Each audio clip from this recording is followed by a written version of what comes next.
Los Estados Unidos, como ya digo, apetecen las enormes, inmensas reservas de petróleo, de gas, de minerales, de metales que dispone Siberia, que dispone Rusia. Mientras los monopolios norteamericanos no apetezcan esos recursos naturales, el conflicto está servido para décadas. Esto lo sabe la sociedad rusa, que se prepara para una larga tensión.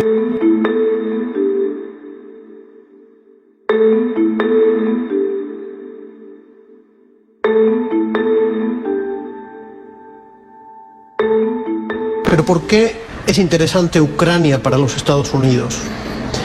El principal ideólogo de política exterior de los Estados Unidos, que es un señor de nombre polaco pero muy norteamericano, Zbigniew Brzezinski, dejó escrito en un libro que se puede consultar en línea, se llama El Gran Tablero Mundial. Para dominar Eurasia es necesario golpear a Rusia. Para golpear a Rusia es necesario controlar Ucrania, precisamente.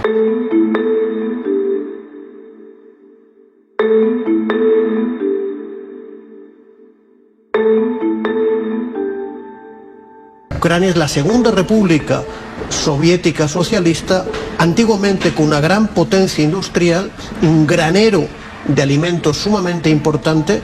Ese es el interés que tiene los Estados Unidos, controlando Ucrania, hacer de Ucrania una base de operaciones contra Rusia.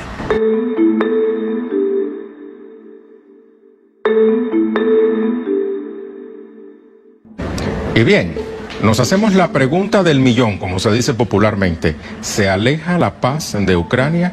Ese es el tema de análisis en Reporte 360. Por ello con nosotros el doctor José Antonio Ejido. Él es investigador, articulista de prensa, profesor de la Universidad Central de Venezuela. Le damos la bienvenida a nuestro espacio. ¿Cómo le va? Muchísimas gracias por la invitación. Bueno, vamos a entrar en materia, profesor. Rusia acusa a la OTAN de aprovecharse de la situación de Ucrania para acercarse, digamos, a las fronteras del Kremlin. ¿Cuánta razón podría tener el gobierno ruso con este planteamiento? ¿Por qué interviene la OTAN en el conflicto ucraniano? ¿Cuál es su objetivo a largo plazo? Mire, un compromiso con Gorbachov antes de la caída del muro de Berlín, de que la OTAN no iba a avanzar y iba a aprovechar la descomposición del socialismo europeo para golpear a Rusia. Esto ha sido tan falso que varias repúblicas antiguamente socialistas soviéticas, como las 3 repúblicas bálticas, son hoy países miembros de la OTAN, además de otros países del antiguo Pacto de Varsovia, aliados de Rusia, de la Unión Soviética. Entonces, este avance es percibido por el gobierno y por el pueblo de Rusia como una amenaza vital y estratégica para la seguridad nacional de Rusia. Acabamos de mencionar la situación de Osetia del Sur. La consecuencia de la cercanía del gobierno georgiano con la OTAN y con los Estados Unidos fue una espantosa guerra en el 2008 que dejó muchos muertos. La cercanía de Ucrania con la OTAN ha dejado más o menos 10.000 muertos.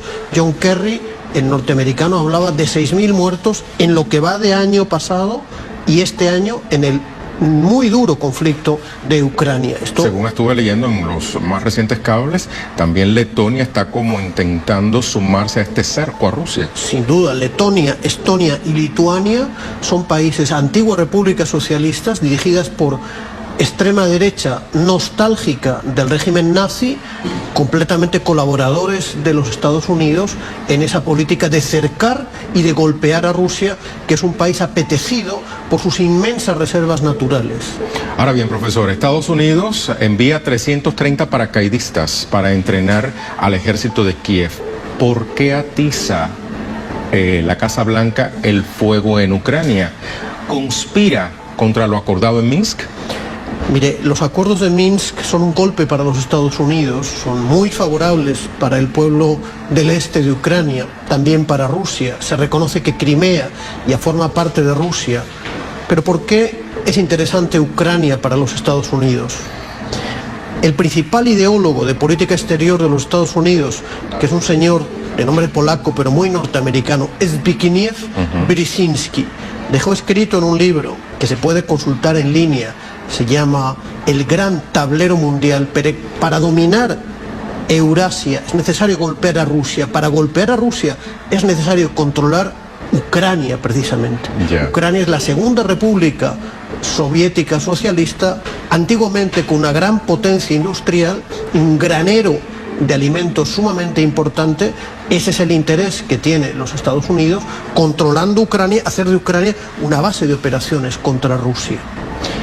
Vamos a cambiar de tema, aunque nos vamos a mantener hablando prácticamente del mismo entorno. Como conocedor que es de la realidad política de España, le pregunto qué opinión le merece la detención de los 8 voluntarios de ese país como presuntos autores de delitos cometidos por su integración y actividad junto a los grupos independentistas del este ucraniano tras su regreso a España. Hay que destacar algo realmente sorprendente, el gran impulso de solidaridad en los medios populares españoles, también progresistas occidentales en general, con la causa de las repúblicas del este europeo. Hay algunos jóvenes que han llevado esa solidaridad a un compromiso fuerte, pero realmente el Estado español, como miembro que es de la OTAN, no es un país neutral en ese conflicto, sino que es un país aliado de los Estados Unidos que persigue a los que han tomado parte por las víctimas de la política de los Estados Unidos en Ucrania y en la antigua Unión Soviética, ¿no? Dado todo este escenario que usted muy bien nos acaba de explicar, ¿qué pudiera esperarse para un futuro próximo en esa región? Mire, los Estados Unidos, como ya digo, apetecen las enormes, inmensas reservas de petróleo, de gas, de minerales, de metales que dispone Siberia, que dispone Rusia. Mientras los monopolios norteamericanos no apetezcan esos recursos naturales, el conflicto está servido para décadas. Esto lo sabe la sociedad rusa, que se prepara para una larga tensión. Ya se ha olvidado el gobierno de Putin de ser socios leales de los occidentales, que demuestran mucha deslealtad con el gobierno de Rusia. Los acuerdos de Minsk, como ya digo, son muy importantes para la paz si se respetan, porque es la victoria realmente de la fuerte resistencia del pueblo del Donbass. El Donbass era el núcleo obrero, uno de los núcleos proletarios, mineros, obreros más importantes de la antigua Unión Soviética, que no ha aceptado que el conjunto del país cayese en manos de la extrema derecha. Son una gran victoria. Es muy posible que los Estados Unidos quieran sabotear y boicotear, utilizando los elementos más extremistas del gobierno de Kiev contra esos acuerdos de Minsk, que realmente, si se respetan, serían una muy buena solución para finalizar con un conflicto realmente duro, realmente sangriento. Siempre Estados Unidos en los conflictos allende los mares, algo que pudiera, digamos, interpretarse en inglés como The United States Around the World. Muchísimas gracias, profesor, por todas las explicaciones que nos ha facilitado.